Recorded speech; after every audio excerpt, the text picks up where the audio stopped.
Medyo matagal nga din pala tayong hindi nakapag-upload ng mini vlog. Kaya naman ngayong araw, tara samahan niyo ko ulit sa panibagong araw. Hi guys, ngayong araw nga pala kakauwi ko lang ng bahay galing trabaho.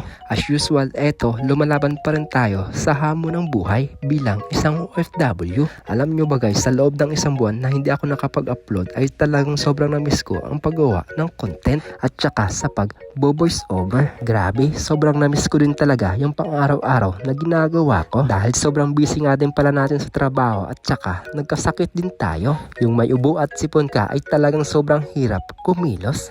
Buti ngayon nga ay medyo okay na. Tapos kung mapapansin nyo nga, yung buhok ko ay talagang sobrang haba na din.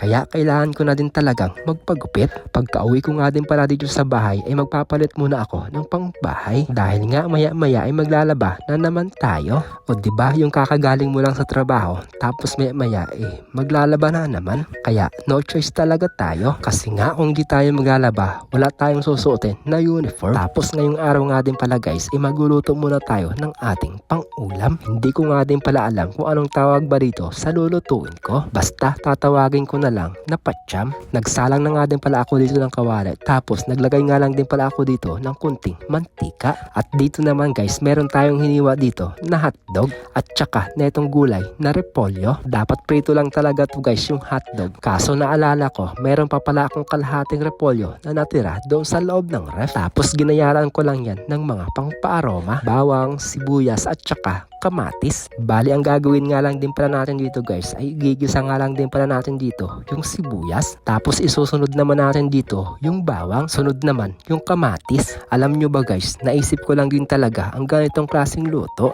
Dahil nga nanghihinayang ako doon sa repolyo na baka masira. Kaysa masira naman, kaya eto gagawa na lang natin ng paraan. Nung medyo mabango-bango na nga din yung mga aromatics natin, saka ko naman inihulog dito yung hotdog. Tapos binalikan ko lang ng mga after 10 minutes. Dahil medyo malambot na nga din yung hotdog, kaya isusunod na rin natin dito yung gulay na repolyo. Tapos maglalagay lang ako dito ng kunting tubig para lang hindi matuyo yung pinaka ilalim niya. Simple lang itong niluluto ko guys. Tapos maglalagay na rin tayo dito ng mga pangpalasa. Naglagay na din ako dito ng oyster sauce. Tapos pahiram din muna ng tuyuin yung kapitbahay kunting soy sauce.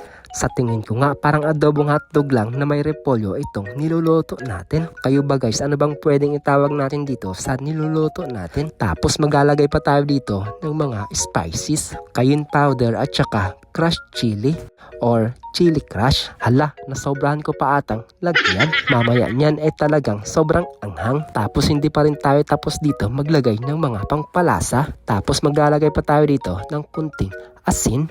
At syempre, pamintang powder. Tapos mekos-mekos lang natin yan guys para kumalat yung mga pangpalasa na inilagay natin. Medyo parang tuyo kaya naglagay ako dito ng kunting tubig. Tapos eto na yung last part guys, maglalagay tayo dito ng kunting ketchup. Any brand of ketchup ay pwede naman. Sa mga oras nga neto guys, naguguluhan ako kung ano bang pwedeng itawag ko dito sa luto natin. Kasi parang papunta na ito sa pagka-kimchi na may hotdog nga lang. Pagkalipas nga din pala ng mga ilang minuto, eto na nga din pala yung resulta natin guys. Kaya eto na ang the moment of truth para matikman. Feel ko lang guys, parang masarap naman itong niluto natin. Kaya para malaman, eto, first taste na natin. Grabe, unang tikim ay talagang ramdam ko yung anghang niya. Napadami ba naman ang paglagay kanina ng cayenne powder? Kaya syempre, aanghang talaga. Tapos may chili crush pa. So ayun guys, tara po, kain tayo sa ngalan ng Ama, ng Anak, ng Diyos, at Espiritu Santo. Amen. Ay, tapos na pala. Tapos meron nga din pala tayo dito guys, fresh milk na nakaabang na. Tara po, kain muna tayo at sabayan nyo ako. First bite, thank you Lord. Second bite, thank you Lord ulit. Maanghang talaga guys itong niluto natin. Talagang napadami ang paglagay natin kanina ng cayenne powder. Tapos may chili crush pa. Pero kahit pa paano okay na din kasi may ulam na tayo. Tapos inom muna tayo ng fresh milk kasi ramdam ko na yung anghang. So ayun guys, kung nagustuhan nyo yung mini vlog natin today, paki-follow, like and share na nga rin pala itong page natin. So paano ba yan guys? Hanggang dito na nga lang din pala ang mini vlog natin. Bye bye!